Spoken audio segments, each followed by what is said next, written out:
If you don't like boring news but still crave the truth, then dive into The Robert and Crew Show.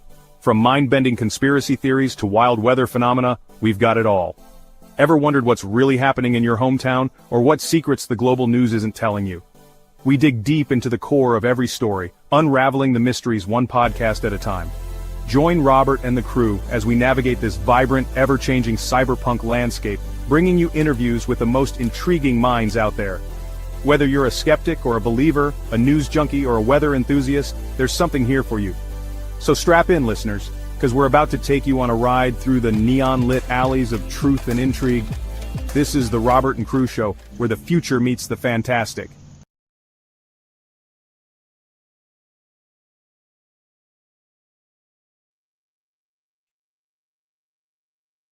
Welcome back to the Robert and Crew Show. As always, I'm your host, Robert. And I'm the co-host, Crew. And tonight, we are going to be doing 3 different directors who have a cult status and have basically made some of the craziest films known to man. Tonight, we will be going over Quentin Tarantino, Sam Raimi, and Guillermo del Toro. Quentin Tarantino, probably most famous for the Kill Bill series. Everybody knows him from Kill Bill. And then you have Guillermo, who everybody knows. If you've ever seen Hellboy, you know who Guillermo del Toro is. I love Hellboy. Also, the new Pinocchio was done by Guillermo del Toro, the live action. So a lot of people know, and then the one that I am most happy about would have to be Sam Raimi. And Sam Raimi, everybody knows Sam Raimi. At least you should know Sam Raimi. Yeah, Evil Dead. He's the one that does all those scary ones. One of my favorite ones he did was it was just done last year. It was that help me out here. It was Spider-Man No Way Home. Or not Oh last no, year. he helped with it. That wasn't Yeah. his movie. Right. He helped with it, and then he definitely did the He did the Doctor original Strange. 3. He did the original 3 Spider-Man movies. The ones that Tobey Maguire in it. He did Doctor Strange, and he helped with Spider-Man No Way Home. Mm-hmm. But most famously, he is famous for the Evil Dead series. No, I love the Evil Dead. Fun fact about the Evil Dead series. So, my very own father, my father went to Michigan State University. Sam Raimi and Ivan Raimi went to Michigan State University. My dad roomed with Ivan Raimi in college. My dad knew Sam and Ivan personally, and in my grandparents' basement, The Evil Dead premiered for either the first time ever or like the second or third time it ever premiered before it ever went to theaters. It was played in my grandparents' basement. Right. So to put that into perspective for you, my dad kind of sort of knows a famous director. He knew his brother really well, I guess. Well, speaking of famous people, we know somebody famous from Blue Springs. 2 people, actually. And who are those people? Dan Cook. Yeah. And then the that one kid who was in Role Models. Yeah. You're forgetting about Tech Nine. Oh, and true. Tech Nine, 3 people actually. I forgot. Yeah, 3. Okay, 3, not 2, 3. My bad. But yeah, But this is about movie people. I'm not talking about musician wise, but well, actually, no. Dan Cook's a musician too. Duh. So one Hey Jamie, celebrity. what's up? Oh, Jamie. Jamie So we said get. he did the Spider-Man films and he directed the Tobey Maguire films. Hey Matt, how are you? So, for those of y'all just joining us, tonight we're going to be going over 3 occult film directors who have amazing filmographies. We're talking Sam Raimi, Quentin Tarantino, and Guillermo del Toro. We're going to start off tonight with Sam Raimi.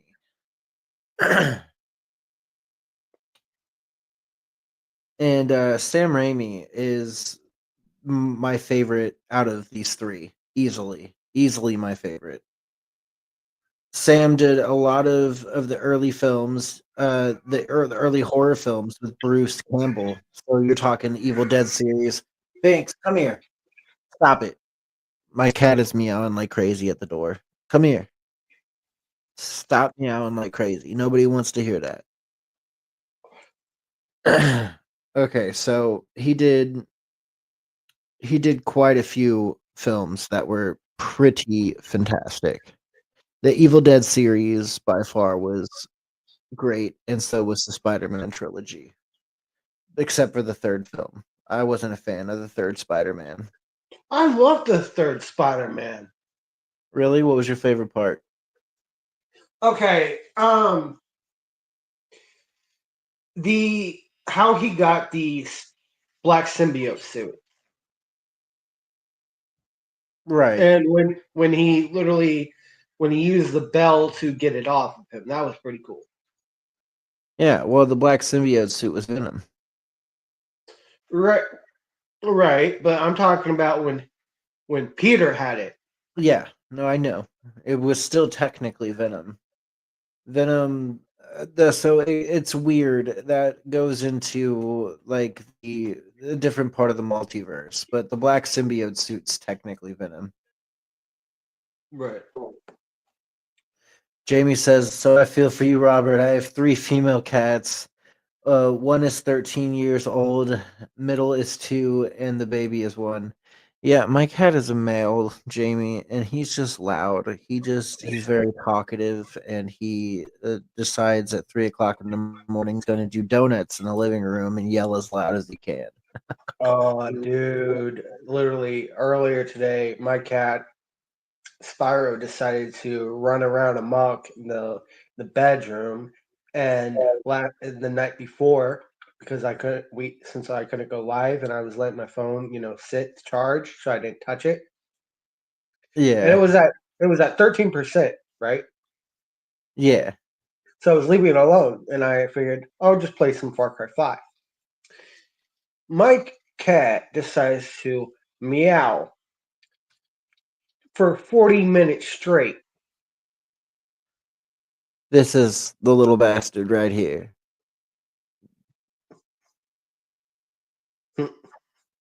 Wave hi to everybody. There you go. Yeah, he can be a real jerk, but I love him. Okay, so anyways, let's get back to this real quick. All right, so here's some key points about Sam Raimi. Sam Raimi is a renowned American filmmaker. He was born on October 23rd, 1959 in Royal Oak, Michigan. He's best known for directing the Evil Dead franchise and the Spider-Man trilogy. His films are noted for dynamic visual styles, blending horror, humor, and comic book influences. Recent projects that he has been a part of include the upcoming horror film Send Help. It's set to release January 30th of 2026. His early life. Sam Raimi grew up in a conservative Jewish family with Russian and Hungarian roots. He showed an early interest in filmmaking, making movies with a 8 millimeter camera before the age of 10, inspired by the Three Stooges. His brother Sanders' tragic death at 15 in an accidental drowning deeply impacted the family, bringing them closer together. Some of Raimi's career highlights. Raimi's career took off with The Evil Dead in 1981, a cult horror classic, followed by sequels like The Evil Dead 2, 1987, and The Army of Darkness in 1992. He directed the Spider-Man trilogy from 2002 to 2007 with Tobey Maguire, each grossing around 800 million. In recent works like Doctor Strange and the Multiverse of Madness in 2022, his films often feature dynamic visuals inspired by comics and slapstick comedy. Most notable in Doctor Strange was the psychedelic twists and turns he took with the film.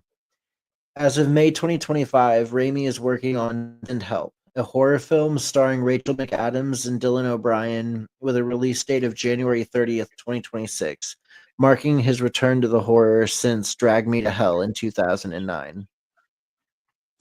Um, Sam Raimi stands as a pivotal figure in American cinema, renowned for his multifaceted roles as a director, producer, writer, and an actor. He was born Samuel M. Raimi on October 23rd, 1959, in Royal Oak, Michigan. He has carved a niche in the film industry with his innovative approach to horror and superhero genres. Um, Raimi was raised in a conservative Jewish family with ancestors hailing from Russia and Hungary. His parents were Cecilia Barbara Nee Abrams and Leonard Ronald Raimi. Fostered an environment where cinematic interest could flourish. From a tender age, Raimi was captivated by filmmaking. He began to create movies with a film camera before the age of 10. His admiration for the Three Stooges significantly shaped his early work, influencing it with slapstick comedy elements. In a tragic family event, the accidental drowning of his eldest brother Sandler at the age of 15 in Israel deeply affected Raimi, strengthening family bonds and influencing his life's work. He graduated from Groves High School and briefly attended Michigan State University and University of Bocconi Bocconi in Milan, Italy, studying English before leaving after 3 semesters to focus on filmmaking, notably The Evil Dead with Bruce Campbell. Raimi's passion for his cinema was evident early on, with his father introducing him to movie camera, leading to Super 8 projects with a childhood friend, Bruce Campbell, by 1975. His collaboration with Robert Tappert and Campbell resulted within The Woods in 1978, a short horror film that raised $375,000 for their debut feature, It's a Murder, and subsequently The Evil Dead in 1981. This low-budget horror film initially met lukewarm interest in the US, but was warmly received in Europe. It became a cult classic, launching Raimi's career. This success underscored his ability to blend savage horror with dark humor, setting the stage for future projects. Raimi's filmography is a testament to his versatility, spanning horror, superhero, and other genres. His most notable contributions include the Evil Dead franchise.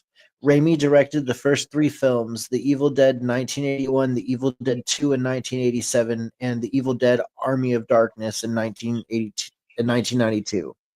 Each building on the horror comedy formula with Bruce Campbell as Ash Williams. These films are celebrated their dynamic visual style and cult following. The Spider-Man trilogy. Raimi's direction of the Spider-Man 2002 and Spider-Man 2 in 2004 and Spider-Man 3 in 2007 marked his significant achievements, each grossing approximately 800 million apiece. These films launched for their storytelling, visual effects, and Raimi's comic book inspired aesthetics made the films skyrocket to fandom. He had some other notable films.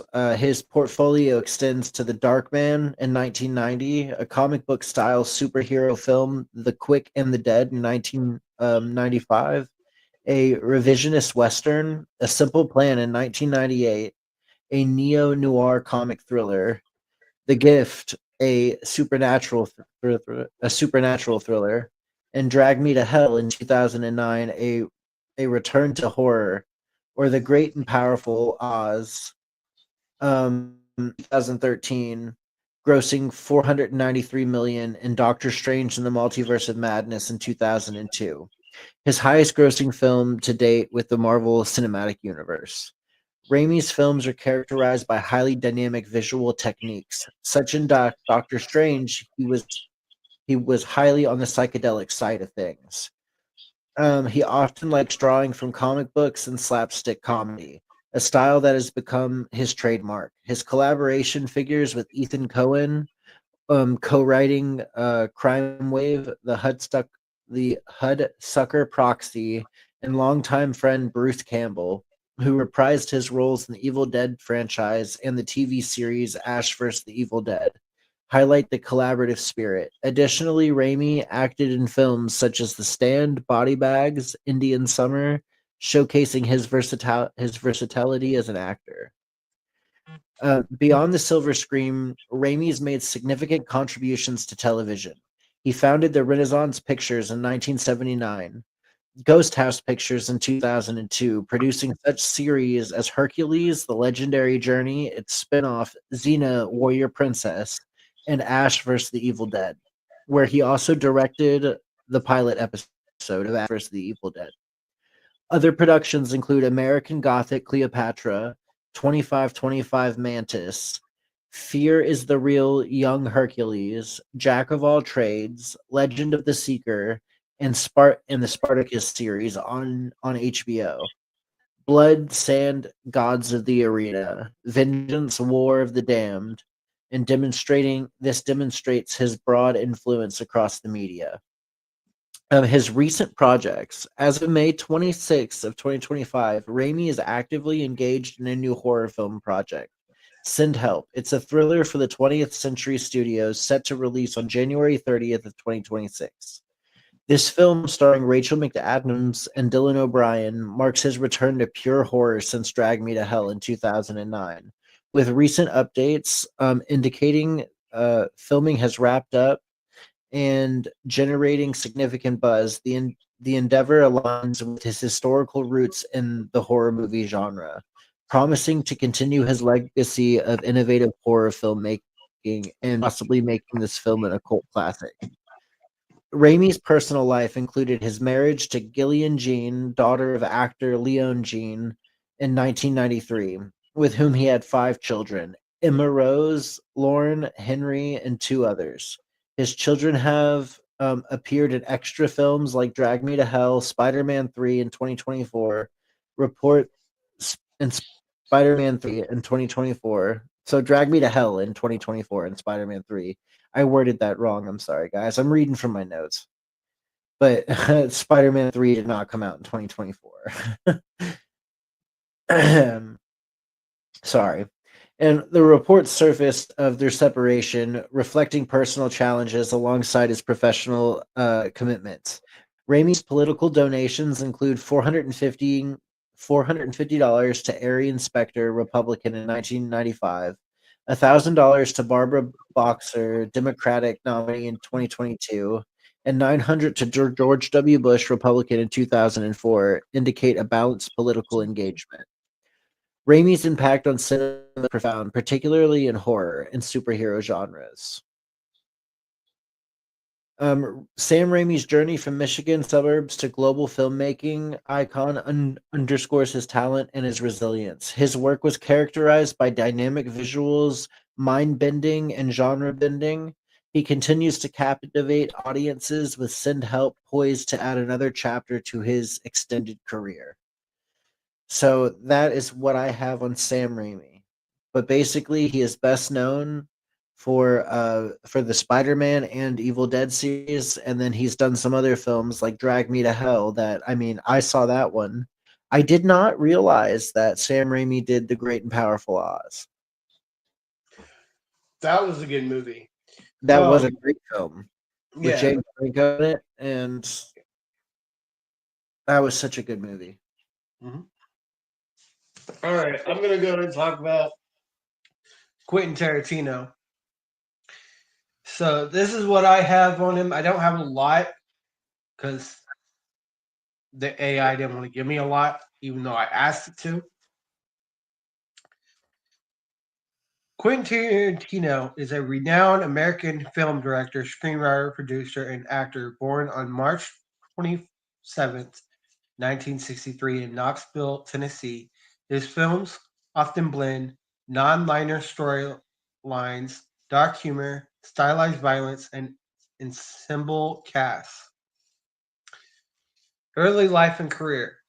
Tarantino grew up in Los Angeles, moving there with his mother, Connie McHugh, a nurse, when he was 4 years old. His father, Tony Tarantino, is an Italian American actor and musician from New York. Quentin began his career as an independent filmmaker, making a name for himself with his 1992 film Reservoir Dogs, which was hailed as the greatest independent film of all time by Empire.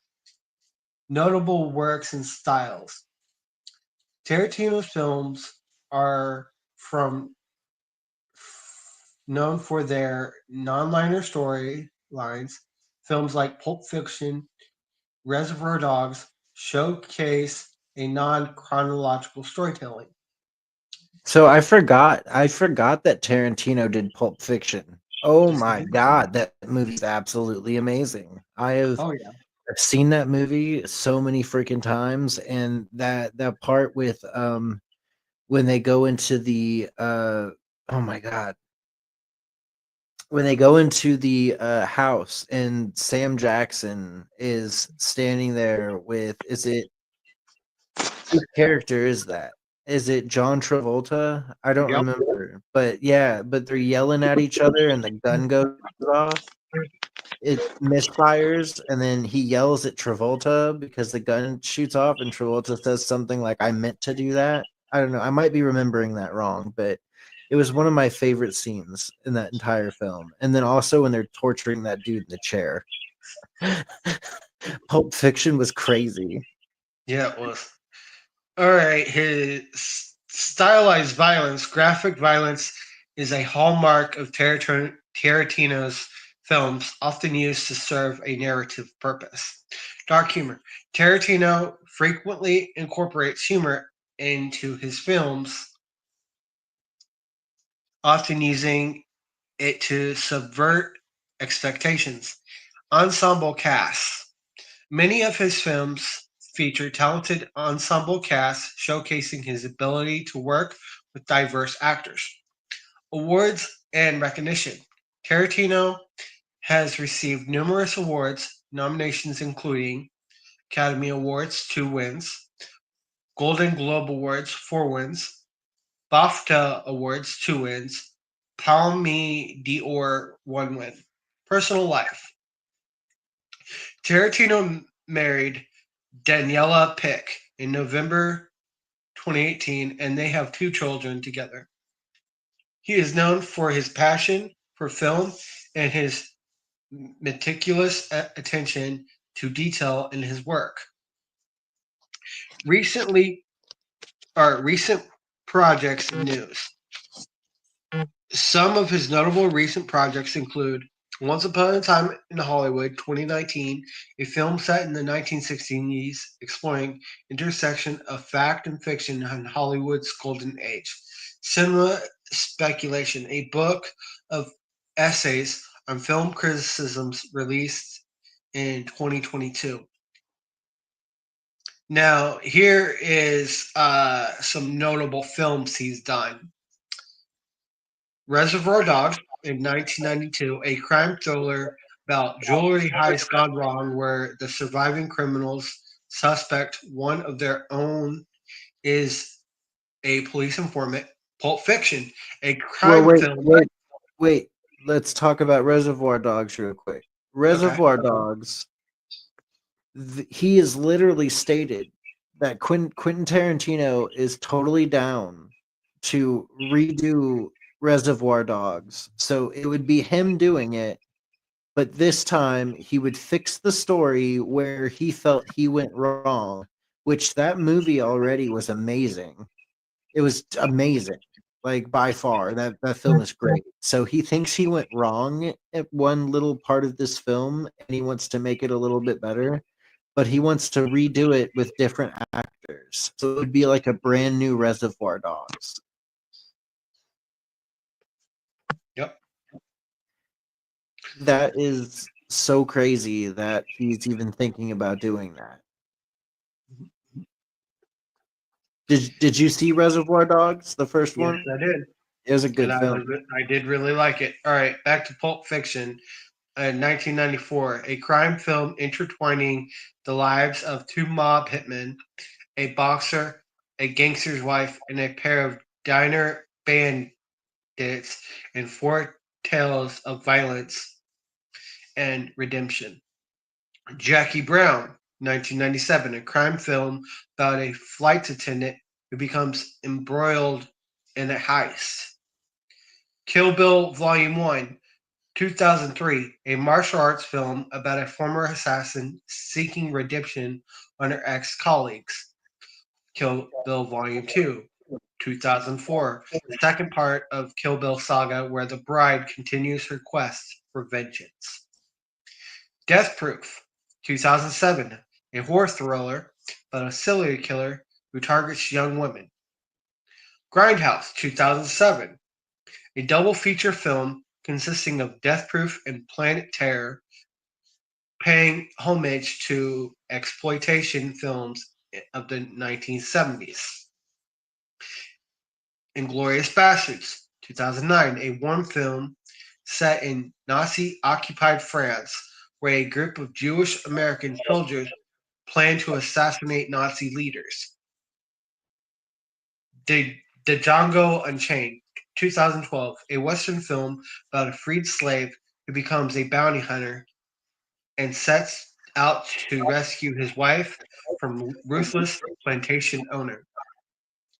The Hateful Eight, 2015, a Western mystery film set in post-Civil War Wyoming, where a group of strangers takes refuge in a stagecoach stopover. Once Upon a Time in Hollywood, 2019, a comedy drama film in the 1960s exploring the intersection of fact and fiction in Hollywood's golden age. Then here's some Tarantino's work on other projects, including Four Rooms, 1995, an anthology film featuring four interlocking tales.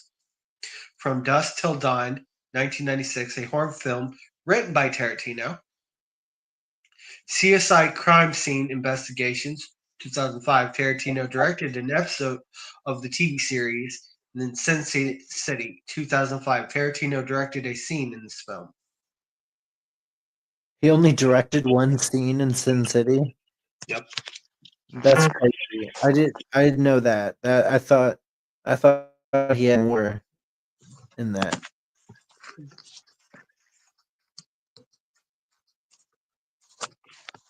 So what would be your favorite Quentin Tarantino film you've ever seen? Um, Pulp Fiction being one of them. I definitely liked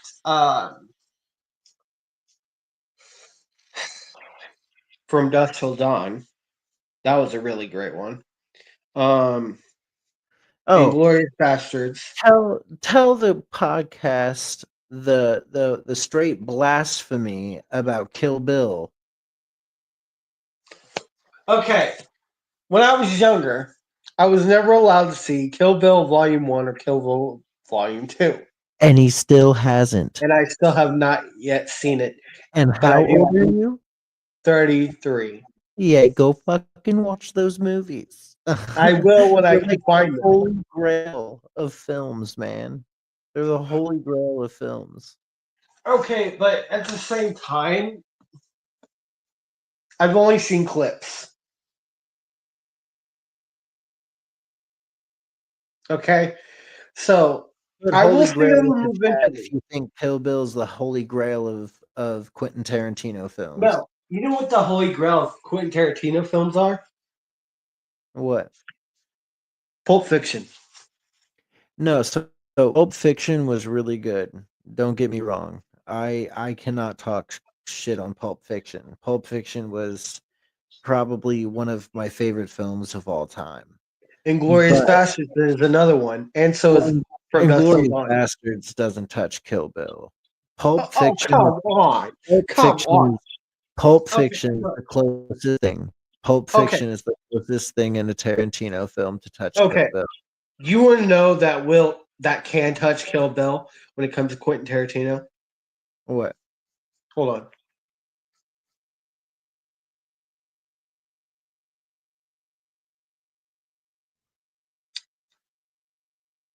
Grindhouse.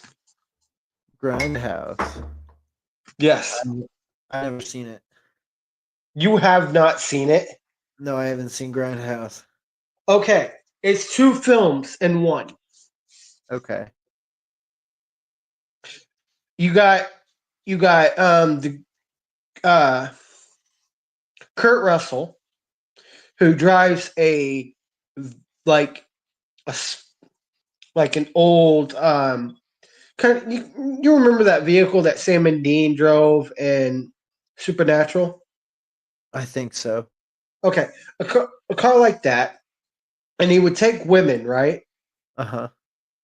Drive them around and kill them in the vehicle, but these women would team up and attack him. That's how good that movie was. And then you have Planet Terror, who's part of Grindhouse, the second part, and it's basically a zombie movie. And the chick who plays Paige on Charmed, the original Charmed, Yeah. her leg gets cut off, and they put a machine gun, like a machine gun or a rifle, assault like an assault rifle on her as her foot, and she literally will move it and start shooting at zombies. That's how cool the movie is, and they're based off like the 1970s. That's awesome. Yeah, but yeah, that is one I'll of I'll the cool. I'll have to check it out. I haven't Yeah, seen it. I'll have to check it out. So we're gonna go ahead and start with the next guy that I got here tonight, and it's one of my personal favorites. I think he's probably one of the greatest directors of all time. Besides the two we've already mentioned, which Tarantino is definitely a home run if you're gonna call somebody the greatest director of all time. But we're talking about Guillermo del Toro. Guillermo del Toro's childhood, basically. The reason he was so fascinated with monsters, his monster fascination and Catholic upbringing. Del Toro's lifelong obsession with monsters sparked watching Universal horror films like Frankenstein in 1931 and Creature from the Black Lagoon in 1954. Profoundly shaped by his early work, he viewed monsters as misunderstood, a perspective evident in Kronos, where a vampiric scarab device transforms the protagonist into a tragic immortal figure, and in Mimic, where the evolved insects are both menacing, uh, pliable, um, are both menacing and pliable. His strict Catholic upbringing in Guadalupe, Mexico, under his grandmother's influenced his films with themes of guilt, redemption, and the supernatural. Kronos explores mortality and sacrifice through a Catholic lens, with device blood-driven mechanisms evoking religious rituals. Similarly to The Devil's Backbone, uses ghostly apparitions to delve into sin and moral reckoning during the Spanish Civil War. His early filmmaking and effective work. At age 8, Del Toro began experimenting with his father's Super 8 camera, creating short films with toys, including darkly humorous one about a serial killer potato. The early creativity informed his innovative storytelling in Kronos, which blends horror with quirky personal touches. The decade-long work as a special effects makeup artist, including founding Necropia and studying under Dick Smith, The Exorcist, gave him mastery of practical effects. The tactile biomechanical scarab in Chronos and the insect designs in Mimic reflect this expertise, prioritizing physical over digital effects. Del Toro had a lot of Mexican heritage. Del Toro's Mexican roots deeply influenced Kronos, which is set in Mexico and incorporates local cultural elements like family dynamics and a fascination with death, akin to the Day of the Dead. His traditions, the film's in, akin to the Day of the Dead traditions. The film's intimate, grounded setting contrasts with its fantastical horror, rooting it in Mexican identity. The Devil's Backbone also draws over Del Toro's cultural syncretism, blending Mexican storytelling sensibilities with Spanish historical context. His cinematic influences. His Universal and monster movies, Del Toro was cited that James Whale's Frankenstein in 1931 as his pivotal life influence, admiring Boris Karloff's portrayal of the monster's fragility and power. The empathy for the monstros is clear in Kronos, where the protagonist's transformation mirrors the tragic humanity of Frankenstein's creature, and in Mimic, where the creatures develop beyond their intended purpose. Creature from the Black Lagoon, also inspired by Del Toro's fascination with sympathetic monsters, a precursor to his later work like The Shape of Water, but its influence is seen in the Mimic's aquatic insect hybrid creatures. Um, Italian horror. The colorful, stylized horror of Italian directors like Mario Bava and Dario Argento.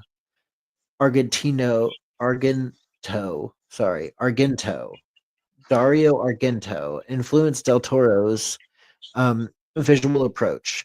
Bava's Black Sunday in 1960 inspired the moody Gothic atmospheres of The Devil's Backbone, while Argento's use of vibrant colors and surreal imagery is evident in Chronos. Flush, eerie aesthetic, and the mimics urban horror. Del Toro's short film Geometria explicitly shows Argento's influence with its vivid gel-tinted visuals. Um, he liked vampire films. F.W. Morrow's Nosferatu in 1922 and Carl Theodor Dreyer's Vampire in 1932 were pillars for Del Toro's approach to vampirism. Kronos remains or reimagines vampire lore with mechanical twists, drawing Nosferatu's tangible horror and vampire's spiritual undertones. These films shaped Del Toro's focus in blending physical and metaphysical in horror. He liked Spanish cinema too. So for The Devil's Backbone, Del Toro drew from Spanish filmmakers like Raful, whose surrealist works explore human cruelty, and Victor Erquiz's The Spirit of the Beehive in 1973, which uses a child's perspective to reflect on the Spanish Civil War's trauma. The orphanage setting and ghost narrative mirrors Atrice's lyrical approach, while the war's historical weight grounds the supernatural in real-world pain.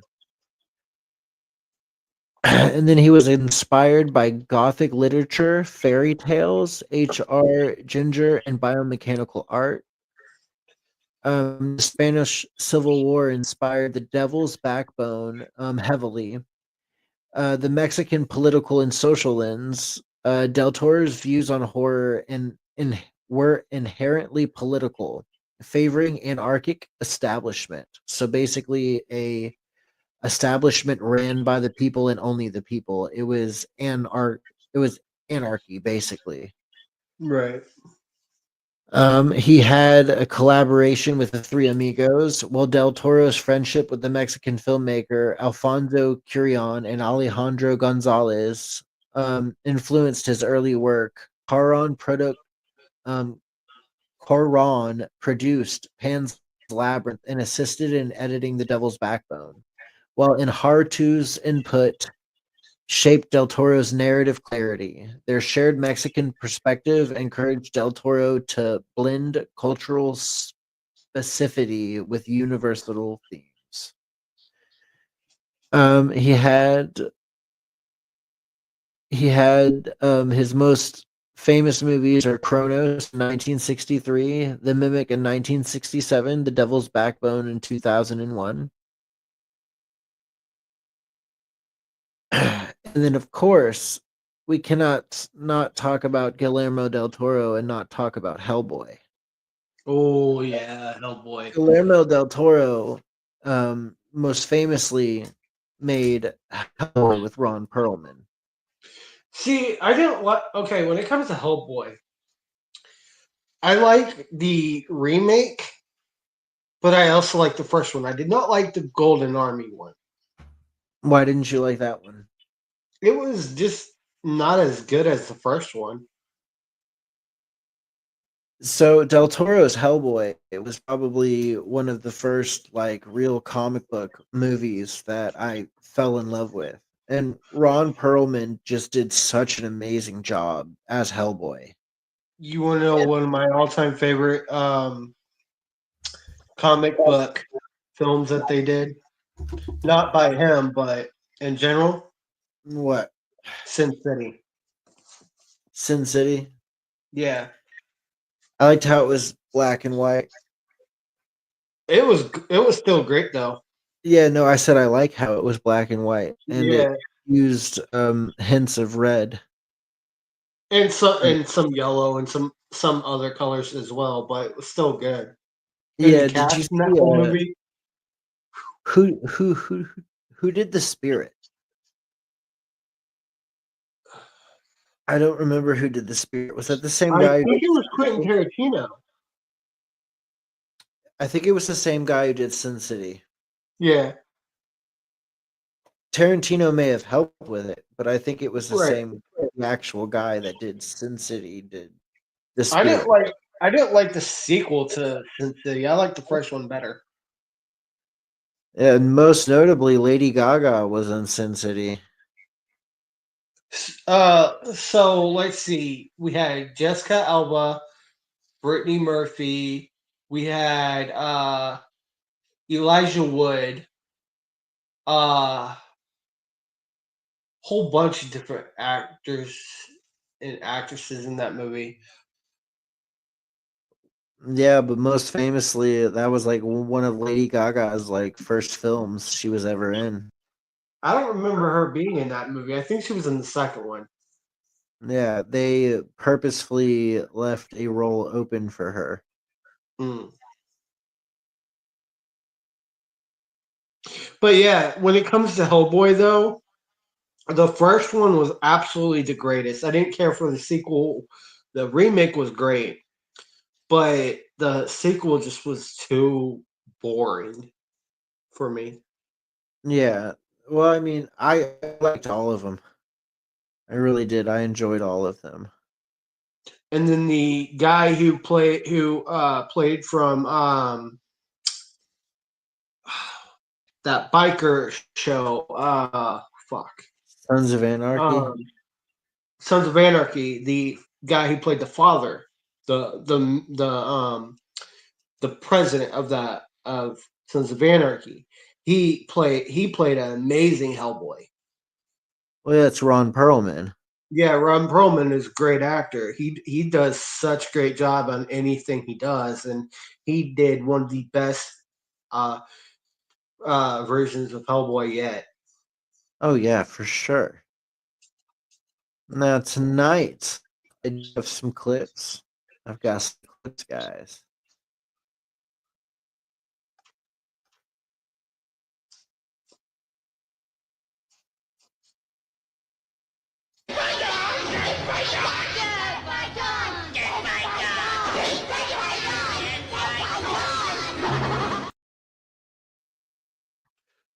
Okay, so You I want should to know talk where about this that's real from. quick. Yeah, so I've seen all the Evil Deads, right, Yeah. including the remake. Now when they did I don't know if it was the remake or the reboot, right? Right. Um, I don't know why they didn't continue after the reboot or remake, but they should have, because when they did that scene in the remake or reboot or whatever it was so better than that. And I'll tell you why. Because when I love Evil Dead no matter what, but that scene alone they did better in the newer one. I mean, sure, but the newer one was a totally different story. Well, okay, you're The right, new one but at was the a same totally time, different story. The new one wasn't about Ash Williams. The new one was about these kids that go out to the cabin, find the Necronomicon, open up a portal, and the one girl gets possessed. And I mean, it's a good movie. Don't get me wrong. I really liked it. I really enjoyed it. But it was nothing like Sam Raimi's Evil Dead. well, It was no, nothing like Sam Raimi's Evil Dead. And no, I would but give the first one the cake all day. The first one, right, it's the but cake in my you gotta no, you gotta remember though, the horror even in the though new film. Don't get me even wrong, the though horror in the new film is great.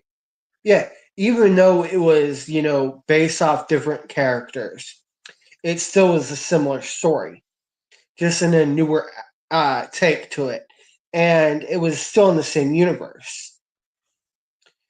But at the same time, Evil Dead is such a amazing series that every film they've done and the show still was great. Oh yes, for sure. I The didn't really show care for the third one though. with what, the Army of Darkness? Yeah, I mean, It it was was so good, good. but it It was was so good, but good. it was not as good as the first one. Because it's campy, man. It's supposed to be funny. It was I know. humorous. They made it a comedy, and that's what Sam Raimi is famous for. And Yeah, basically, he took his horror film and did 3 films out of it: The Evil Dead, The Evil Dead 2, and then The Army of Darkness. And they all work together. They're all about you know Ash. what I found funny? Every What every movie that Sam Raimi has ever done, the has same Bruce actor Campbell has in? Bruce Campbell has been in every single one. Almost every single one. Not every single one, but almost every single one. He's been in all the Spider-Mans. Did you He, know that Sam Raimi is actually talking about making a Spider-Man 4? And the Spider-Man 4, because Bruce Campbell was Pizza Papa in Doctor Strange, Bruce Campbell has now been introduced into the Marvel Cinematic Universe, and there's a very good chance that we're going to get him.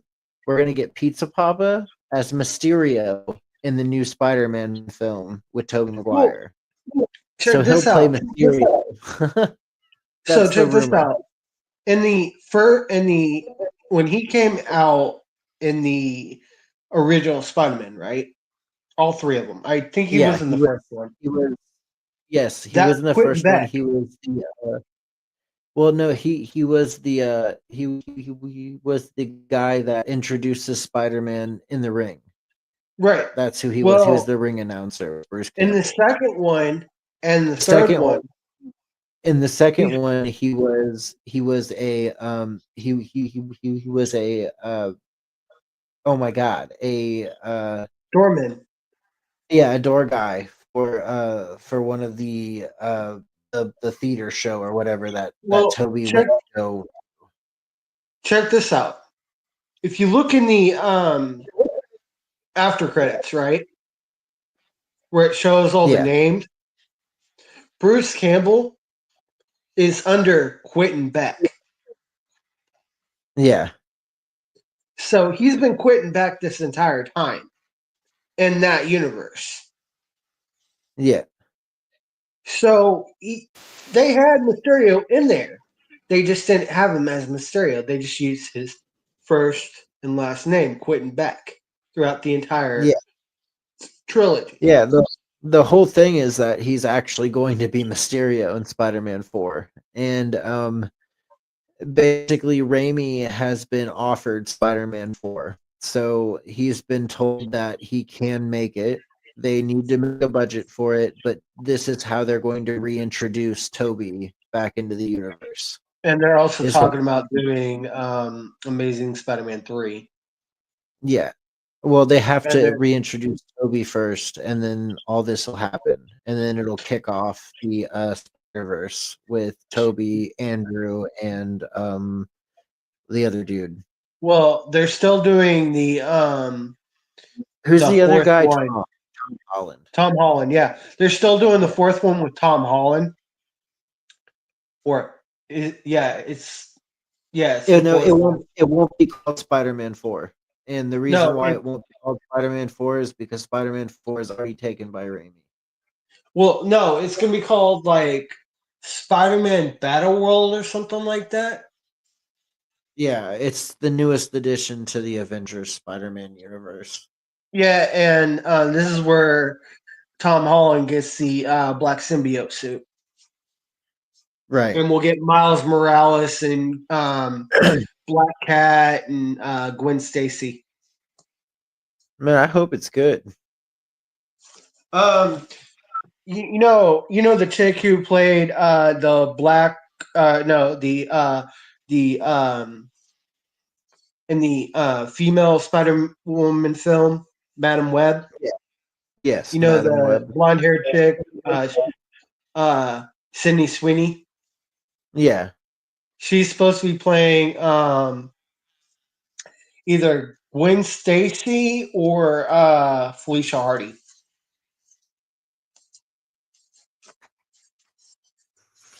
But anyways, since we're off topic, let's get back on topic of Well, we never really went off topic. We were just talking about Spider-Man. yeah. Well, I mean, But anyways, well, we kind of got off topic because we went from a different version of Spider-Man, not the Sam Raimi to talking about other Spider-Man films.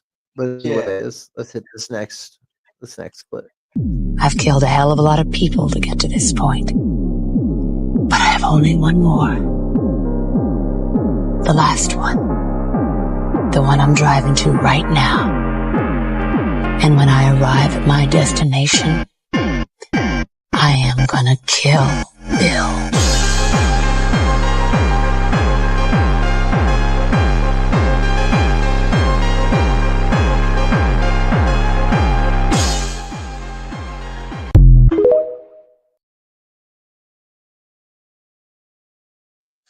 Uma Thurman is such a great actress. She's so hot. I'm not even gonna lie. In that film, she's so freaking hot. I mean, okay, here's the thing. Every film I've ever seen Uma Thurman in, right? Yeah. She's done a great job. And one of my favorite films that she did was the Batman and Robin as Poison Ivy. Yeah. She did a good Poison Ivy. Oh yeah. And I just remember that Fallout Boy. I wanna dance like Uma Thurman, but I can't get you out of my mind. Right. All right. Sorry, what do you do? I like to spend time with my family, and I'm a big gardener. And you make wine. Yeah, I used to make wine, but I almost killed myself. I misplaced a decimal point.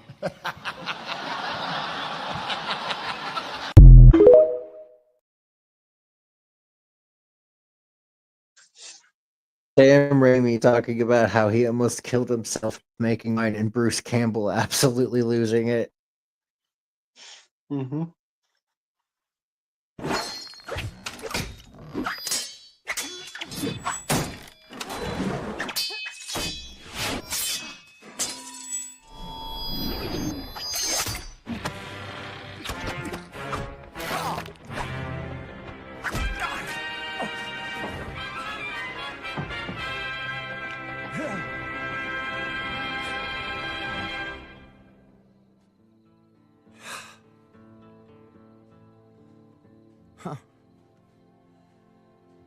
Plan A taught you the 5-point palm exploding heart technique. Of course he did.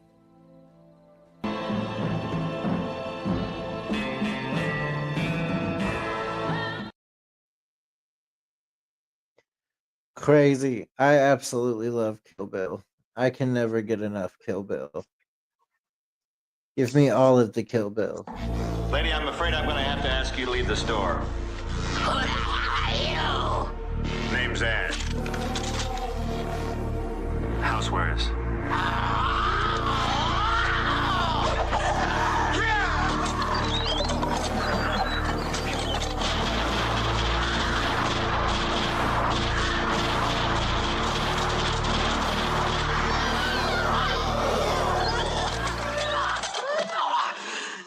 I'll swallow your soul!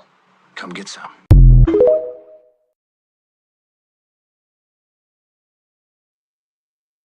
I love it. I love it so much. It's so campy and so cheesy, and it's so fucking great. That is what good original horror was, and Sam Raimi was so good at making that happen. Right. And Bruce Campbell, that acting, oh my god, so great. So wonderful.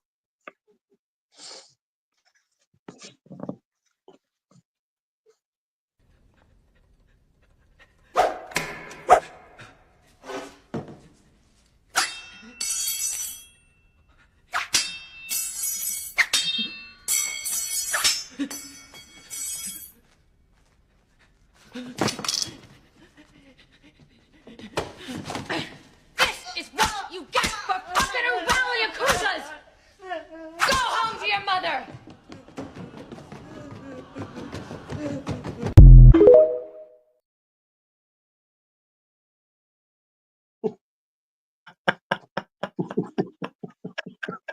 She spanked the shit out of him. Oh my god, I love that. That's great.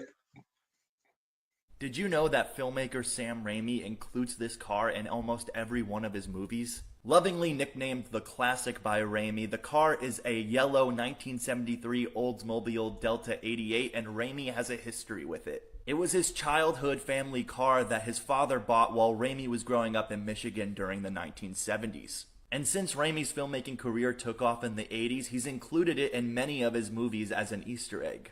Fans of Raimi have picked up on this, and it's become sort of a tradition to spot the car in Raimi's films, some of the cameos being more obvious than others.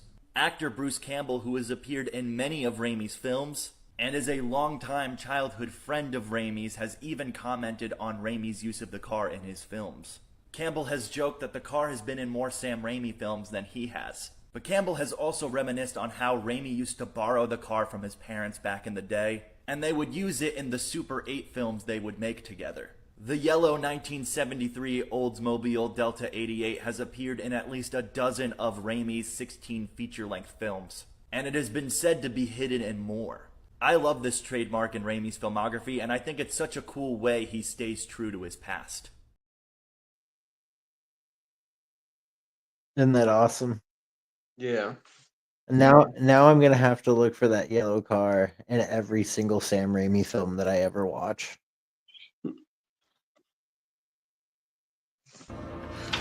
Mommy, I'm home. Hey, baby. How was school? Mommy, can I put you in the TV room? Oh. That good for nothing dog of yours? Got his little ass in the living room and acted a damn fool. That's what happened, baby. Barney did this? Baby, now you can't come in here. There's broken glass everywhere and you could cut yourself. You want some coffee? Yeah, sure. I'm not gonna murder you in front of your child, okay?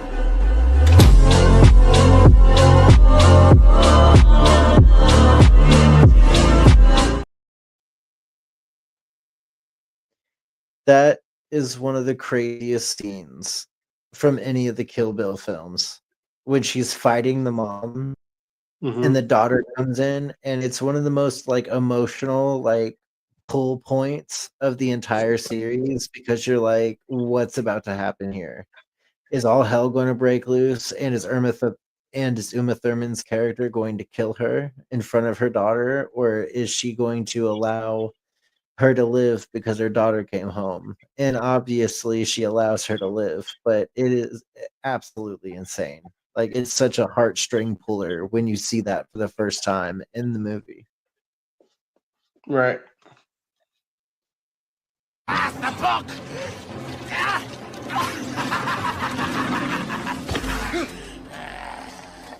I possess the Necronomicon. I've crushed your pathetic army. Now I'll have my vengeance! Buckle up, bonehead, because you're going for a ride.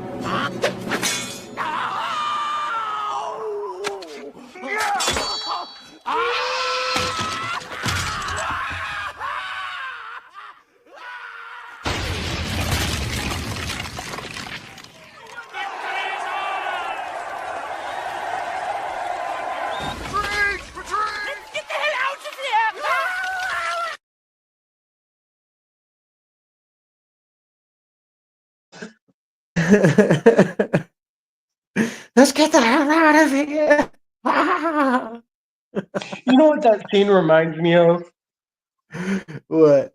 Remember that old cheesy Holy Grail movie where those two knights are fighting each other and they cut each other's limbs off and they keep fighting? Yeah, that's Monty Python and the the Holy Grail. Yeah, that scene alone reminded me of that. Knee. Don't matter. It's just a flesh wound. I love Monty Python. Me too. Did you know that for Kill Bill Volume 2, in 2018, Uma Thurman posted footage online of a car accident that occurred in 2002 while filming this movie? At the time, Thurman had voiced her reservations about filming a scene while driving a car over a straight dirt road and had requested a stunt performer. However, since the scene was not considered to be a stunt and the stunt coordinator was not on set that day, Quentin Tarantino persuaded her to shoot the scene herself. While driving the Carmen Ghia, there was an unexpected turn in the road causing Thurman to lose control of the car and crash it into a tree, leaving her with a concussion and damaged knees. She tried to obtain the footage as proof, but Harvey Weinstein reportedly refused to release it unless she signed a document that would release the company from any liability. Years later, Tarantino finally gave her the footage and helped her come forward in the wake of multiple assault charges against Weinstein. Thurman and Tarantino admitted that the incident had caused a breach in trust, which affected their working relationship for several years, but they reconciled afterwards and remain on good terms ever since.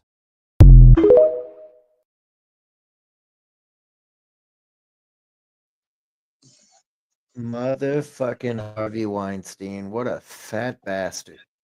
Right. He's so disturbing. Mm-hmm. I thought about staying. They offered me the chance to lead them, to teach them, to be king. Uh-huh. But my place is here, so I swallowed the juice, said the words, and here I am. Did you say the words right this time? Well, maybe I didn't say every single tiny little syllable, no, but basically I said them, yeah. Basically.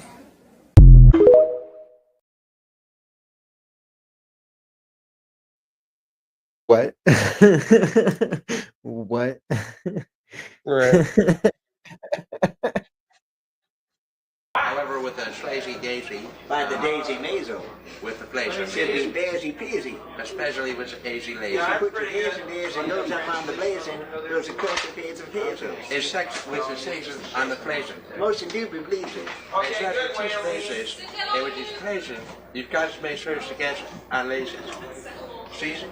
That's a breeze of weeds passer. He could yell at me and abuse me, and I knew what he meant.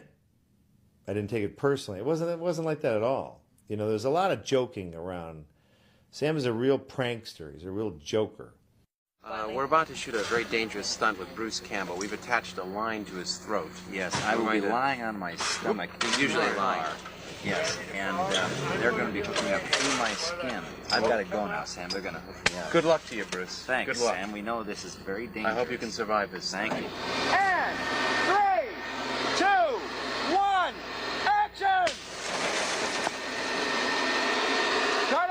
anytime I had the camera on them behind the scenes, they would ham it up, you know. Who are we going to get to?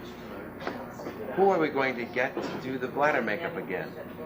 I don't know. It seems like we could get almost anybody because it couldn't possibly be worse than the other stuff with that line and everything. It was awful. Oh.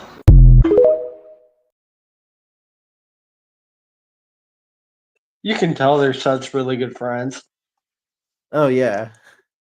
I like how they were like, yeah, they're gonna pull him with a chain, and then they show you what happens, and it's obviously not Bruce Campbell. It's like a doll, and it gets pulled through the windshield.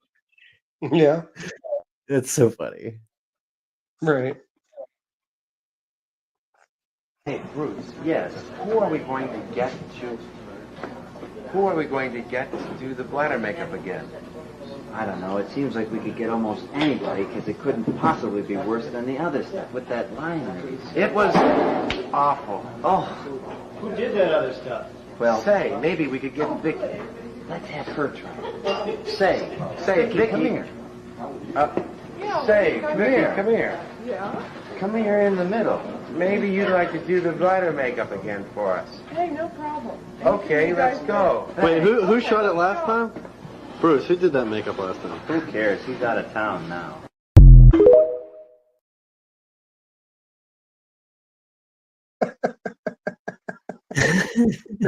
Who cares? He's out of town now. I would again live inside the world of My Neighbor Totoro.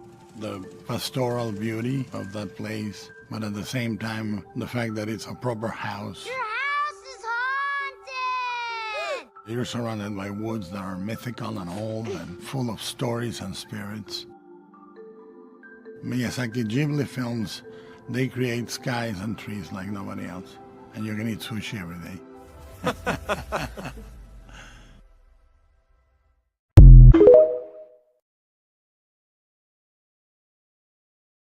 I can't remember And what for that those film was called. That was My Friend Totoro. But Okay. for those of you that don't know, the person that was talking was Guillermo del Toro. Right. Yeah, I've seen that movie before. But It was you really understand and have an extraordinary ability to look into the shadow side, into the darker side Yes. of human nature and fantasy Yes. and terror. But you also are a really joyful and loving person. Yes. So how do you find that balance? I'm Mexican. And you know, no one loves life more than we do in a way because we are so conscious about death. So the preciousness of life, standing side to side to the one place we're all going through. Let's say everybody in this planet boarded a train that was final destination death. So the train, we're gonna live. We're gonna have beauty and love and freedom. And I think that when you eliminate one of the two sides from the equation, it's a pamphlet. When you take in account the dark to tell the light, it's reality.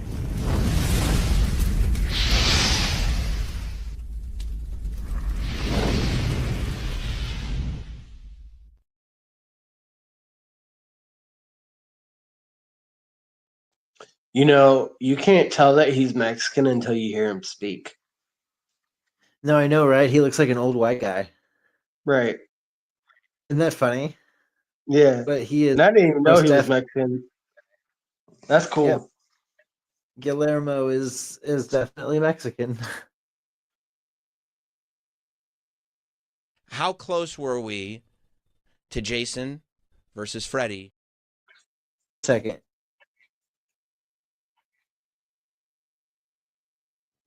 Sorry, Either guys. helping them do I their clicked movie the or wrong by button. refusing to do their movie. Either way, you're helping them because this is survival of the fattest. You know, it's in fact so hard that if rejection screwed you down, you were not gonna make it.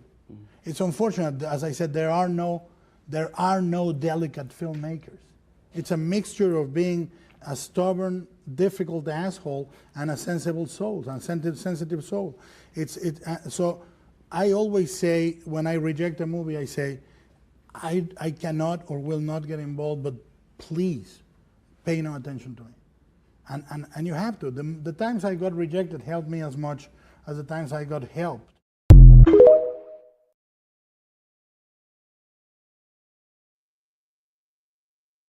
So that was Guillermo on basically telling people like you need to know when to say no to a movie.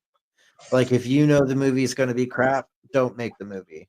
And that's how Guillermo has basically lived his life is he doesn't let people tell him what movies to make. He knows what movies he's going to make and he chooses the ones that he believes the most in. Definitely. So that's a very beautiful thing about Guillermo del Toro. Oh yeah. I think the most tyrannical fucking thing we invented is nice. The tyranny of nice fucking chokes me. You know, I think that we are all complex people. We are all paradoxical people. 9 a.m. you're a saint. 9:30 you're an asshole. 10:30 you're a great father. 11:45 you're a bad son. And that's you. You know, you should be every color in the rainbow. You shouldn't be black or white. And I think the monster is imperfection is beautiful. Yes, this monster specifically in your film, one more time, same as Alejandro, they're very autobiographical. Yes. Well, I voice most of them. Like my voice is most of my monsters.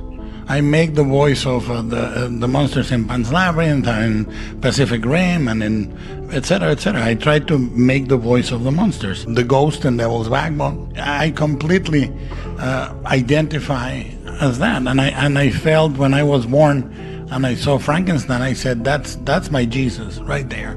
You know, that's what I believe in. That's my saint.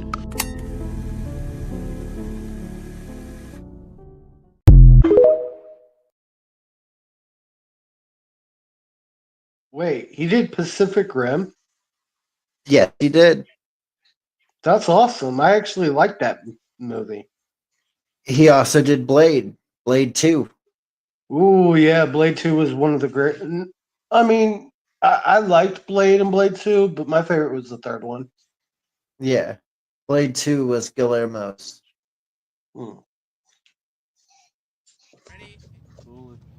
Scene 14B, take 6, sound 71. And slow down, Sam. Action. Hey, Moonshine! Oh, great! I'd like to make a toast. Here's to Scotty, who almost killed us. Okay. All right. Here's to a wild weekend with wonderful friends and good friends. Wonderful good friends. Provided we live that long. Smells like burnish. Careful there. Don't let it get in your clothes.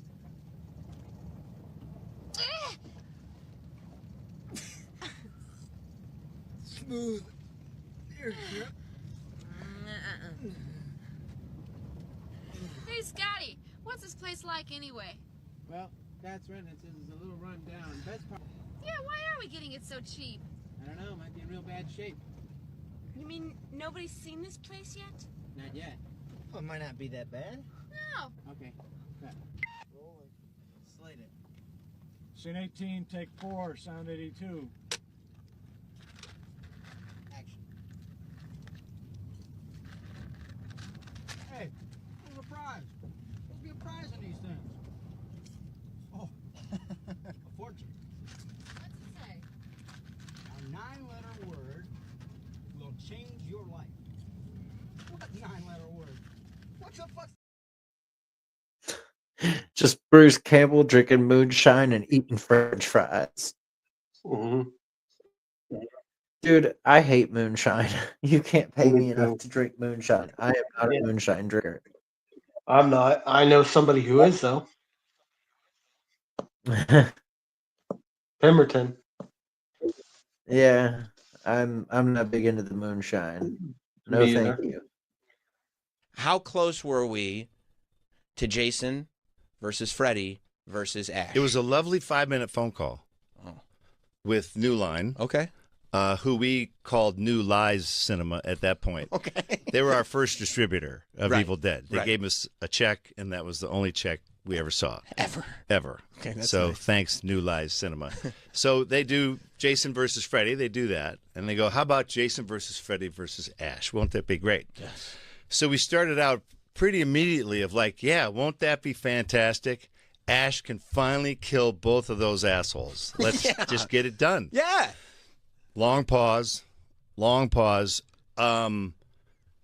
You can't affect anything that happens to either of the other characters. You can't kill either of them. And you can't even determine what really happens in the fights. So it's going to be like fight by committee sort of thing. It's like when superheroes fight. What's the point of Batman fighting Superman? There's Right. no point. Right. Even though Superman could have squeezed his head like a zit. Right. But, that's another argument. Right, but because Ash is a good guy. Those two are bad guys, you would think.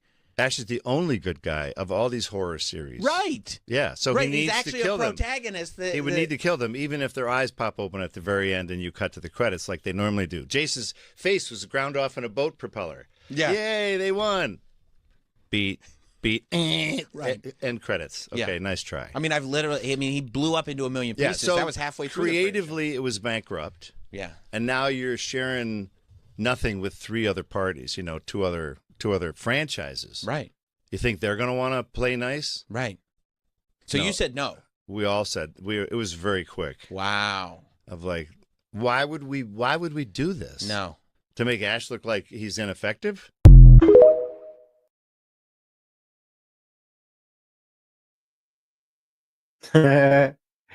So there was almost an Ash versus Freddy versus Jason.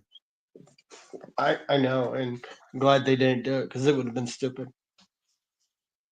Well, yeah, especially if Ash couldn't kill Freddy or Jason. Right. Like Bruce was saying, there's no point at that point. Right. So my first question is, one of the reasons I fell in love with Evil Dead, both from your direction and from your acting, is the intensity of Evil Dead in every single film.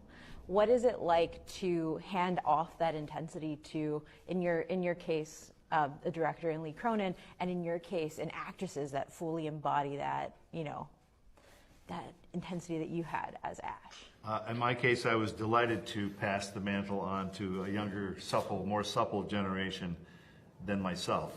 And trick is to find actors who are committed. That's the trick. And for me, it was great finding a craftsman like Lee who could take our much beloved horror series and take it to the next logical step. We knew how much directors and actors need to be protected and supported and criticized when necessary, but challenged for the good of the project.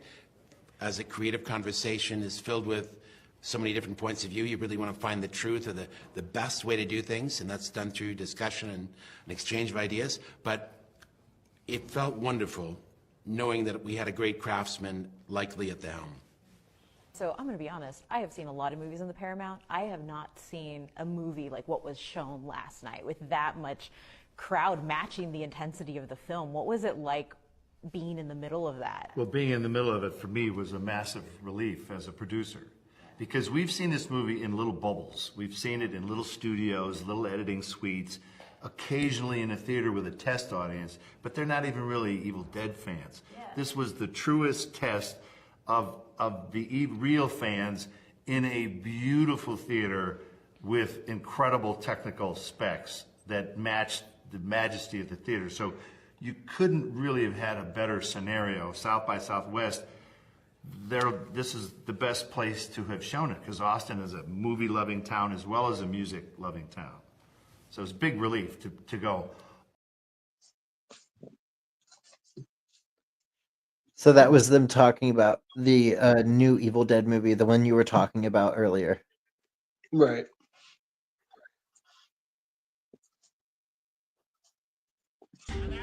If you dislike the movies that are being made, make your own. Show the world what you want to do, what you think this medium should be.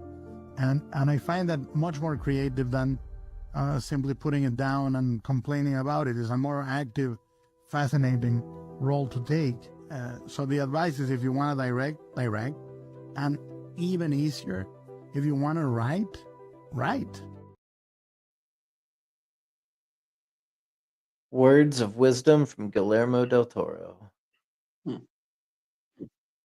Would you ever be up to playing Hellboy again? For Guillermo, I would. Yeah, thank you so I had an opportunity to play him for other people in the past. That's his franchise as far as I'm concerned, and I'm his boy. Once in a lifetime.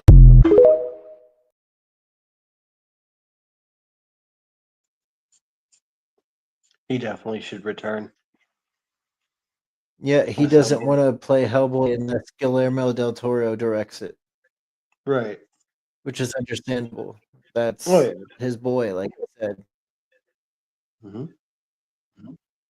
Tom Wells knew everything, blah, blah, blah. But I can tell you in reality, the directing, no matter who you are, is the art of orchestrating accidents. You know, because of course you prepare. Of course I color code and design the movie to a T. Of course all that happens. But every day you're going to get 30 curveballs. The sun is setting, the actor twists his ankle, the car crashed, whatever it is, and you cannot say, oh well, because the day cost between $25,000 to $125,000. You know, so you cannot stop. And you need to take what is there and make it work, you know, and I think that part then is combined with the fact that as a childlike imagination, you need to be open to see what is right about it. You know, let me put it another way: if an actor acts and you have only one idea of how the scene should be, the actor is going to come with great colors. He's going to put them on the table, and you're not going to see any of those colors. You're just going to see red, because that's what you wanted. And maybe green is better. You can say to the actor, try this other way.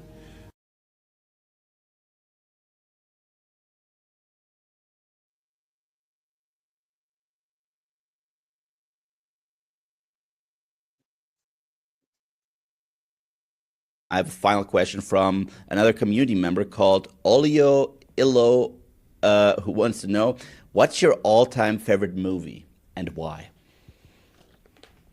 It changes, you know, just like flavors change.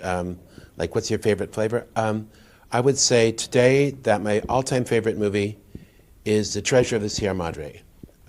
Warner Brothers picture directed by John Huston and starring the great Humphrey Bogart and Huston's father, Walter Huston, and Tim Holt. Awesome. Awesome.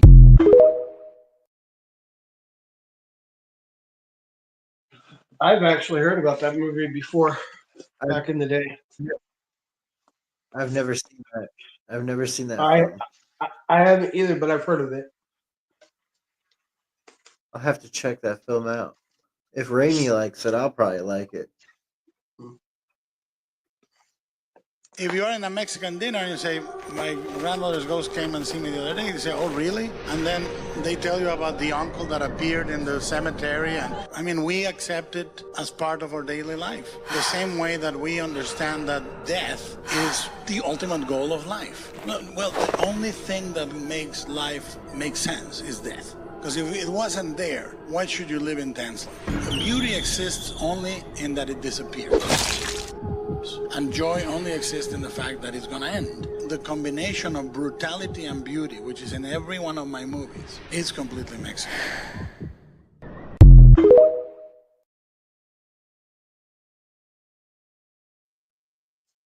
I like how he makes little clips like that and puts them out there. Right. Guillermo's style is one of a kind. Oh, yeah. I think you can look at Evil Dead and watch the development of Sam Raimi as a filmmaker. The first one, he finds a genre like horror that's cheap to make and you can still do effectively, and he does it really well. And then I think in the second one, he realizes that the line between comedy and horror is actually very thin. A lot of times, the best scares in a horror movie would be funny if you set them maybe to different music or played them just a little bit differently. Comedy and horror are so similar. And then in Evil Dead 3, Army of Darkness, he's decided he's done with horror, and he's much more into comedy. And of course, Sam Raimi always referenced the Three Stooges as one of his big inspirations for all of his films.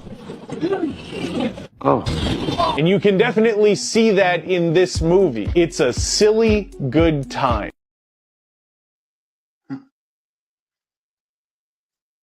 Yeah. The fact that Sam Raimi can mix horror and comedy together is great. Oh yeah, it's wonderful. Absolutely wonderful. Mm-hmm.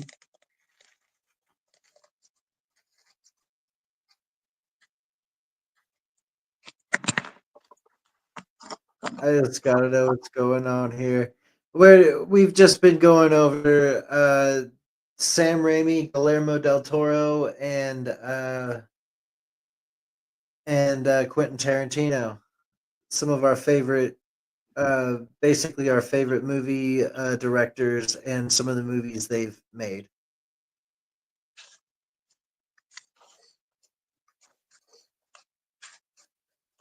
Guillermo del Toro is one of my favorite film directors. To me, the guy just doesn't miss. He made the best Blade movie, the best Hellboy movie, Pan's Labyrinth, Crimson Peak was really good. Of course, there was The Shape of Water. Even his damn take on Pinocchio was really good. Creature designs are always the highlight of any film.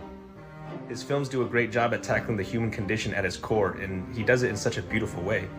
The man does not miss and has been making hits ever since. He has Cabinet of Curiosities on Netflix. I haven't checked it out yet, but it's for sure at the top of my bucket list. Whether you as a Latino want to claim him is entirely up to you, considering that both of his parents are Spaniards who had moved to Mexico, which is where he was born. To me, it makes no difference. His movies are still very artistic and profound, and you just gotta check it all out.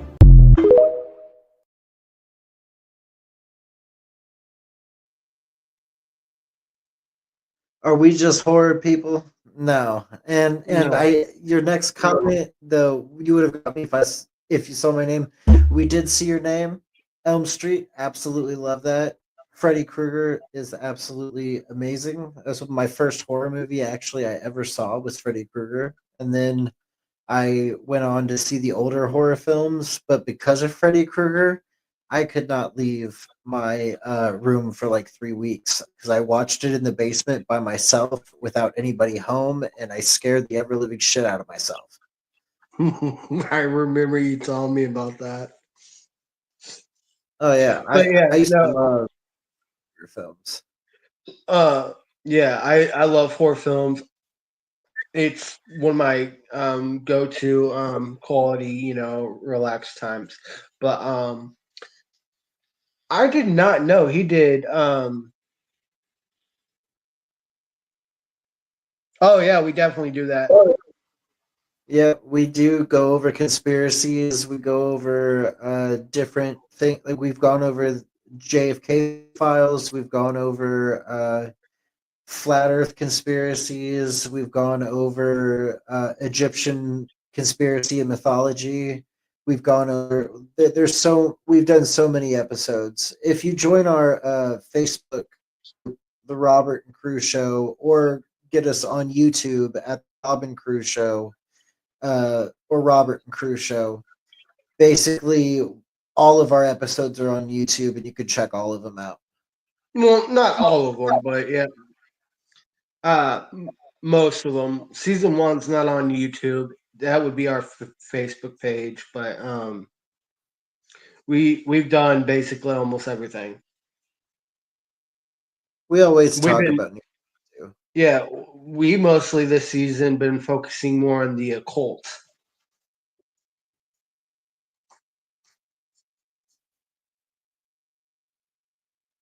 And then he made a superhero movie because he wanted to make Batman, and they gave it to Tim Burton. And I have to say, it's so obvious. Like, their careers are so heavily parallel, Burton's and Raimi's. It's nuts. Have you all seen Darkman? Never did it. Nope. Okay, so Darkman is very cool. Liam Neeson plays a guy who gets tortured pretty much to death, and then because of his scientific experiments he'd been doing, becomes a freakish superhero because he can't feel pain. It's fun. It's cool. I haven't seen any of the sequels, so I can't say if they're any good. But it's just like a bonkers response to Batman, basically, and I think he did a pretty good job with it. I liked it a lot. So Elm Street, the thing you just said about Shakespeare wasn't real and the true writers were just a cult of people. That is actually one of my beliefs. I don't believe that Shakespeare was a real person. I believe that there was probably a group of at least like 20 something writers around the world that all wrote underneath the Shakespeare pseudonym. I actually believe that too.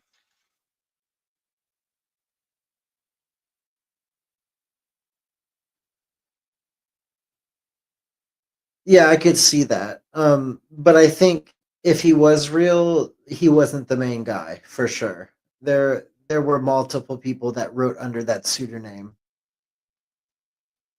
Just my personal belief from the research that I've done. Shakespeare would actually be a cool little conspiracy episode to do, crew. Oh yeah. I saw that movie. When I saw Tobey Maguire appear, my heart went out, and I thought, here's my old hero, my old friend. And it was so beautiful.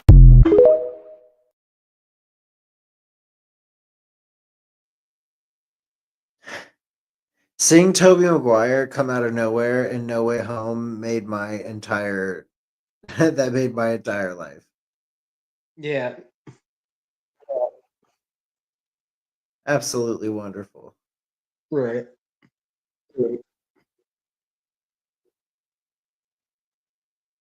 That I didn't know. I didn't know that Shakespeare meant the helmet of the spear shaker, which is a nickname for Athena. I did not know that. That's very interesting, actually.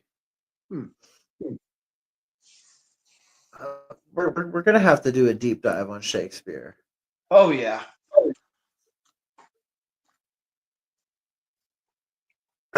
Well, with the last 10 minutes here, ask away, man. We'll answer any questions you have, Elm Street. Um, Athena would shake her spear. Okay.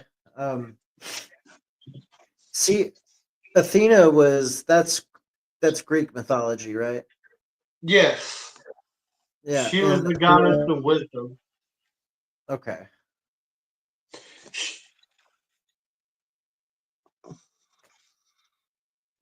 See, Athena, if you remember correct, Rob, when we were doing the Greek mythology episode, yeah, she literally came out of her father's skull. Yeah. Because he ate her mother when her mother was pregnant with her. And who was Athena's mom? That I cannot remember. Okay. That's all right. I know a little bit about Greek mythology, but Athena, I never really dove deep into what Athena was about. I kind of know, like, from what you've said. Yeah. I'm an actual historian, so we can talk conspiracies sometimes. I draw the line if it goes too far. Oh, that's perfectly fine. Oh yeah, that is perfectly fine. If you're an actual historian, I wouldn't mind if you'd want to come on the podcast and talk. We actually love doing different episodes on different historical themes. It doesn't always have to be conspiracy related. We enjoy doing we just we enjoy doing history talks and just about anything for real. The last we did was World War II. Mm-hmm. Like anti-age talks, etc. Okay.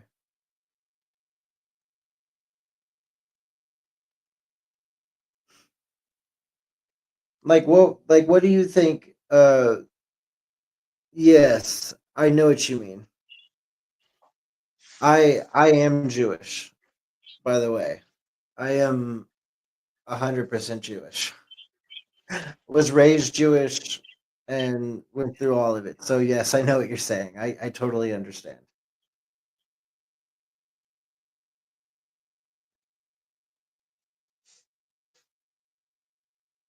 What's your favorite part of history, crew? My favorite part of history. I've always liked learning about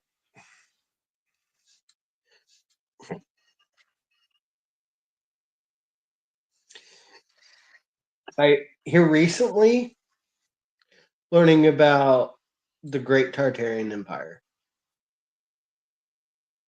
Oh yeah, so Elm Street, Mesoamerica. That's pretty awesome. I don't know much about Mesoamerica. Did that deal with like is that like Aztecian and stuff and like Sumerian? Like what is that?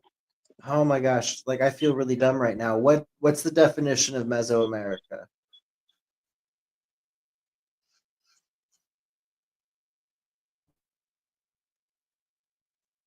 Not Sumerian. Not Sumerian. Okay. But like Aztecian and Mayan? Oh, Sumerians in the Middle East. Okay, that makes sense. That's right.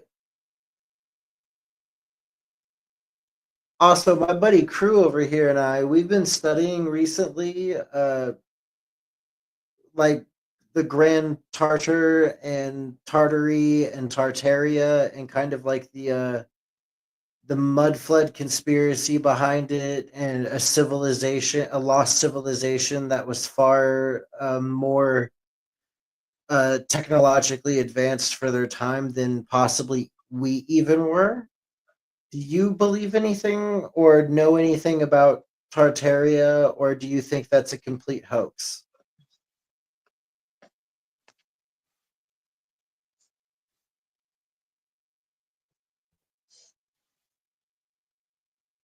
So mud flood. So you don't believe that a mud flood ever occurred?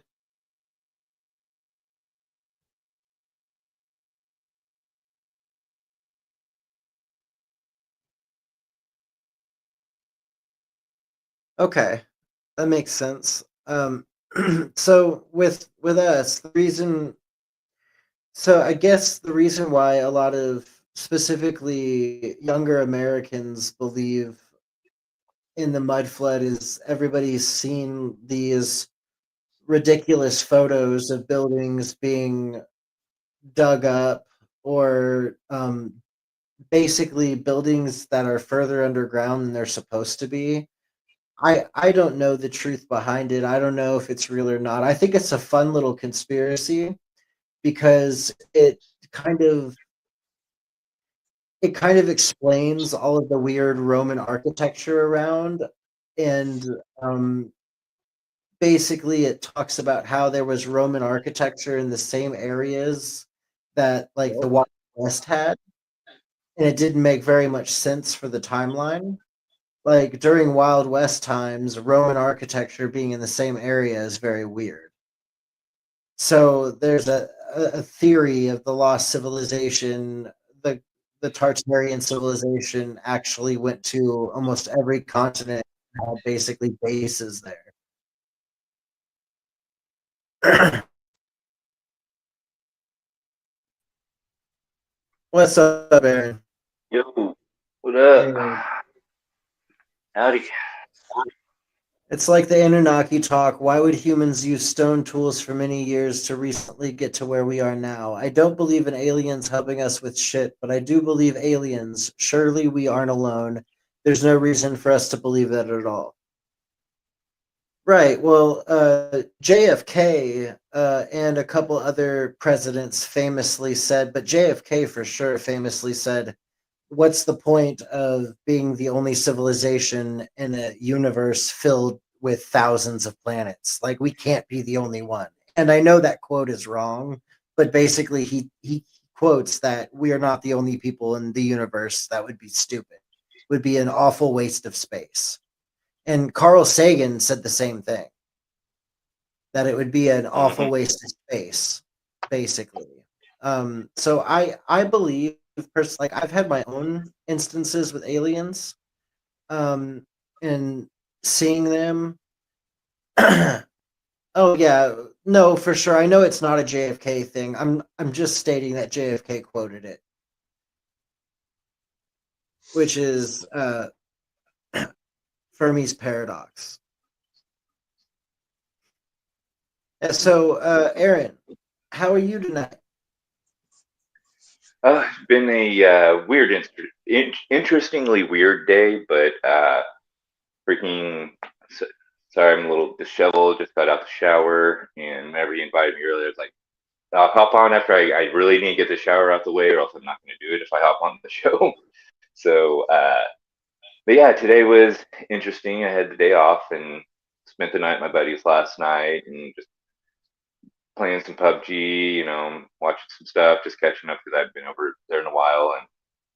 But unfortunately, I was late getting home today, and so I got everything with all that other stuff caught up. And yeah, can't say it's been a bad day in any way, luckily. Gotcha. Well, tonight we kind of already went through most, like, the show's basically over, but we talked about Guillermo del Toro, Quentin Tarantino, and Sam Raimi. These three directors. Sam Raimi famously directing the Evil Dead series and Spider-Man, and then we also discussed Quentin Tarantino's Kill Bill, some of the other films like Reservoir Dogs and Pulp Fiction. And then we also discussed Guillermo del Toro and basically just how he his upbringing in life and some of his most influential films that he's done. Out of those three guys, who's your favorite film director? Easy, hands down, Quentin Tarantino. He directed one of my top three favorite movies of all time, and those three movies, they're not in any given order, but there's a great question to ask someone: have you ever been high and maybe saw a color you could never explain? It was a long debate for a long time, but was recently proven to be true. Colors that exist that we can't see without changing our retina. I actually have an interesting little bit to build off of that. So basically, one thing my brother was mentioning to me not too long ago, and it's actually regarding birds and how birds can actually, this is 2 years ago we talked about it, and I never really looked into it. We take colors today for granted. Those true colors we know today have come thousands of years in the making. Very interesting fact. But yeah, how a lot of birds' flight patterns. Me love Tarantino. Mm-hmm. But no, apparently birds can actually see certain things that, in terms of their flight paths and stuff, from what he was saying, and I'd have to look into it again, and I never got around to it, but I guess birds can actually see certain things that we can't, and it actually helps their flight patterns. I'm not going to try to butcher it any further from there, but it just kind of, related to what he said. I liked when we used pigeons and bombs. I have no idea what that's regarding, but interesting. Yeah, I don't know what that. I didn't know we used pigeons as bombs. I know we used pigeons to carry mail. And prisoners. There was a pigeon recently that just got. It was funny because they made a joke about it and said they arrested the first pigeon ever.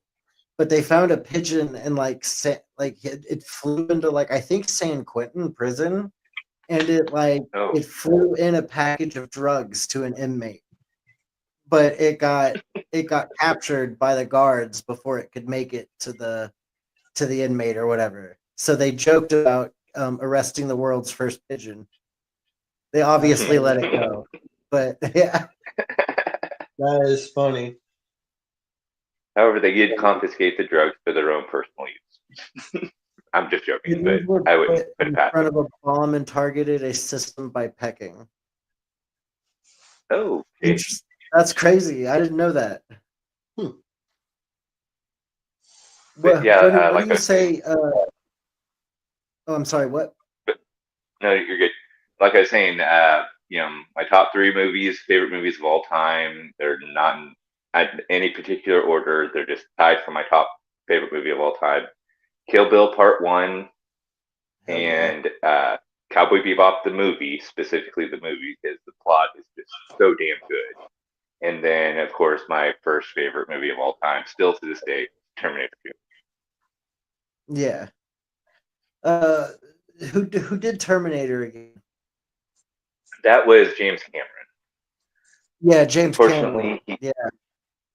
unfortunately, he has gone severely downhill since then in terms of a lot of things.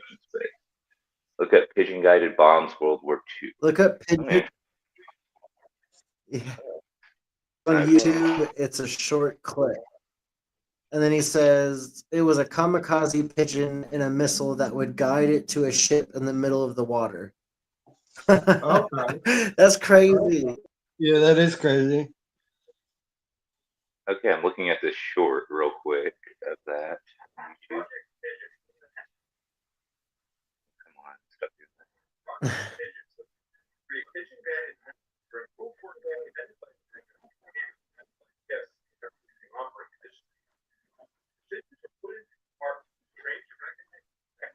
I'd play it on here if I Oh, could, but I don't have the option to. right. Yeah, it definitely did involve pecking, from what it was saying. But yeah, pigeon guided missiles is what it was saying, and interesting little video. Definitely something to. I definitely recommend y'all looking it up. That was interesting. It's only like there's another one that's longer, but the short clip is only like 47 seconds.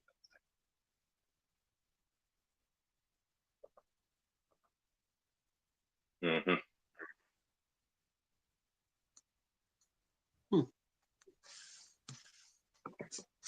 Hey, so But yeah, tonight, crew, did you have fun tonight? I Doing always this have fun, episode? brother. Good. Glad to see you stop in, Aaron. definitely. Next time we'll have to And get you on for a full show. You, if you want, you can stay on after we cut the live because I know you and I need to catch up because we haven't talked in a while, and you're one of our favorite guests on the show. But anyways, Elm Street, it was nice to talk to you tonight. If you are down ever, I would love to have you on the podcast and we could talk history since you're a actual historian. It would be awesome.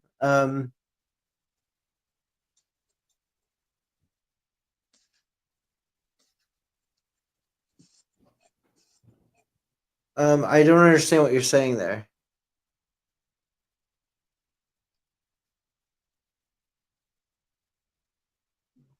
Oh, yeah, no, you'll be back by next time for sure. That'd be awesome. Yeah, no, definitely. Um, I would also love, like, at some point, if you'd want to ever come on and talk history with us or give us a little history lesson or something, I would be more than down for that. I'm always looking to have people who know their stuff and are willing to actually come on and discuss things. We can talk about that later if you'd be interested. Just throwing it out there. But anyways, guys, thank you for watching the Robert and Cruz show tonight. I had a wonderful time discussing these wonderful directors. I had a lot of fun. I hope you guys did too.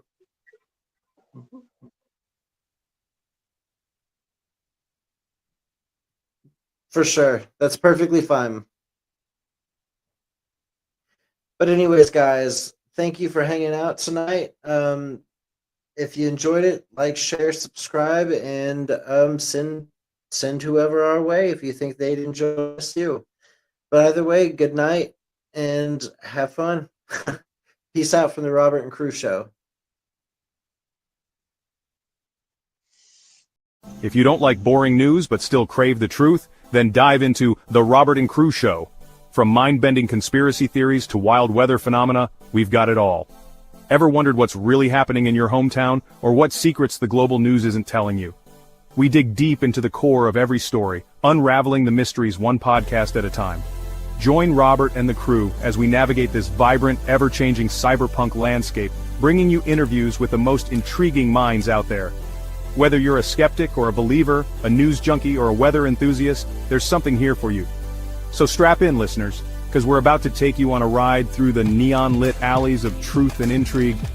This is the Robert and Crew Show, where the future meets the fantastic.